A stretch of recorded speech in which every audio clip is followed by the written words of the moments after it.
to my channel.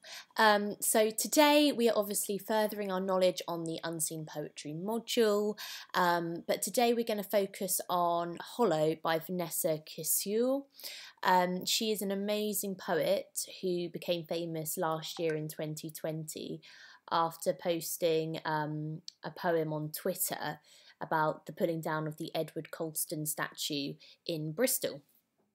So I thought it would be really relevant for us to look at today, and just to kind of spice things up in the poetry world, and remember that poetry isn't something which is a thing of the past. It can be very, very modern as well, in conveying key messages. So let's get started then. So this is your do now. So what I want you to do first and foremost is to read this news article put forward by the BBC. I'm going to share this link in the notes section of the video, but also on Teams as well. The second thing I want you to do is write down 3 key takeaways from the article, and then think about what statues represent in 2021. What is the point of a statue? Like, why do we even have them? And then our extension, what key themes do you think today's poem will have? Our learning objectives today are as follows. To discover the importance of poetry as a force to convey key political, cultural, social and historical messages, to focus on multiple interpretations and connotations, and to make a video or voice recording / podcast detailing a summary and analysis of this poem. If you could email me that would be better, because I don't think you can upload videos or recordings to Teams. So next I'm going to give you some background and context. So I'm going to say more than what is written on the slide. So make sure you're paying attention and making notes on what I'm about to say.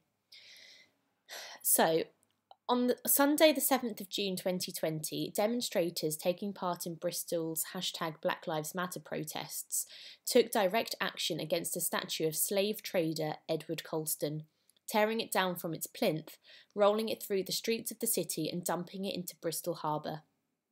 The act represented a rejection both of the culture and memorialisation that acts to preserve a history of violence in the UK, and of a civil legislature that had failed to take action over debates lasting years, even the adoption of a new plaque to reflect his involvement in the slave trade. While the BLM protests of the last year have taken different shapes in different countries, this seems to have become the defining moment of the UK iteration.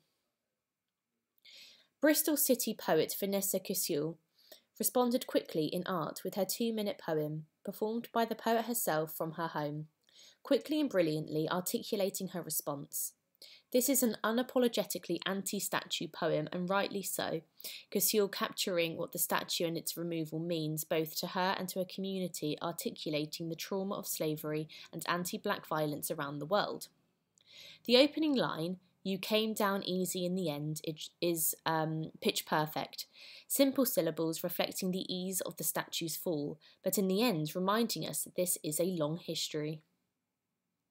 The second person address is important throughout, as Kisuule, representing Bristol in her civic role, addresses the slave trader. She starts with the reminder of his defeat, standing ovation on the platform of your neck, and revels in the detail of his fall and its ignominy. This is your rightful home, here in the pit of chaos with the rest of us. This is the real poetry, she suggests, imagining the statue lying with the tadpoles in the harbour. There is a strong sense throughout that this was always coming for him. But Kisuule reckons with his legacy also. But still you are permanent, she says of the man who perfected the ratio, blood to sugar to money to bricks. She and Bristol still need to reckon with a city built on the money of the slave trade. His legacy is in the education system, the civic infrastructure. And the weight of that statue, even after its dismissal, weighs down on Kisuule as she remembers going past it with its heavy threat. It is this heaviness that delivers the true shout of victory at the poem's end, as she recalls how a piece of the statue flew off and revealed that it is hollow. This whole time you were hollow. Okay, so that's some context for you, which I was able to get from an article written by The Guardian. So pretty interesting stuff. Interestingly as well, our Prime Minister, in response to this pulling down of the statue, said that he absolutely understands the strength of feeling, but in this country we settle our differences democratically, and if people wanted the removal of the statue, there are democratic routes which can be followed.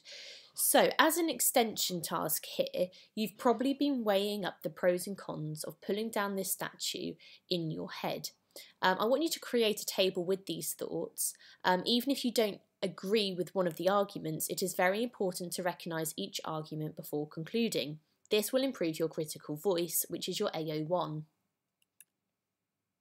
Next, we're going to do some word explosions. So I've given you 5 quotations. I want you to explode those words with as many inferences, connotations and interpretations as you can. Surround the bubble with as many ideas as humanly possible. House points for the person with the most. You have 5 minutes, and the words that I want you to explode are smoke, tadpole, chains, hollow and bougie. These words all come up in the poem. As your extension, based on your word explosions, can you formulate a story? Can you work out the story of today's poem?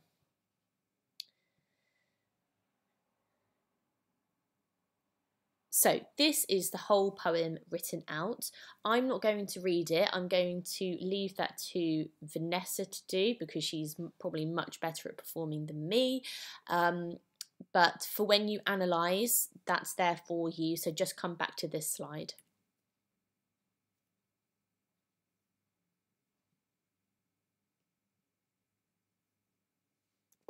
Came down easy in the end. The righteous wrench of 2 ropes in a grand plie. Briefly, you flew, corkscrewed, then met the ground with the clang of toy guns, loose change, chains, a rain of cheers, standing ovation on the platform of your neck. Punk ballet, Act 1, there is more to come. And who carved you? They took such care. With that stately pose and propped chin. Wise and virtuous, the plaque assured us. Victors wish history odorless and static, but history is a sneaky mistress, moves like smoke, Colston, like saliva in a hungry mouth. This is your rightful home, here in the pit of chaos with the rest of us. Take your twisted glory and feed it to the tadpoles. Kids will write raps to that syncopated splash. I think of you lying in the harbour with the horrors you hosted. There is no poem more succinct than that, but still you are permanent. You who perfected the ratio. Blood to sugar to money to bricks. Each bougie building we flaunt haunted by bones. Children learn and titans sing under the stubborn rust of your name. But the air is gently throbbing with newness. Can you feel it? Colston, I can't get the sound of you from my head. Countless times I passed that plinth, its heavy threat of metal and marble. But as you landed, a piece of you fell off, broke away, and inside, nothing but air. This whole time, you were hollow. Awesome. Okay, thank you very much for listening to that. I think the way she performed that kind of was, well, it was excellent. So if you want to watch that again, then just rewind on the video. I recommend doing that.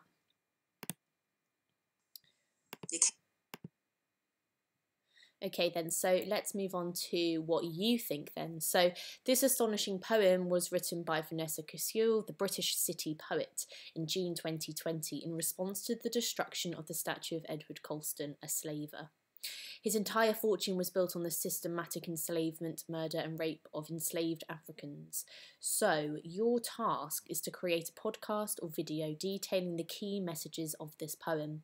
You will need to think about 4 elements. 1, background and context of Edward Colston. 2, summary and analysis of key themes, symbols and poetic techniques.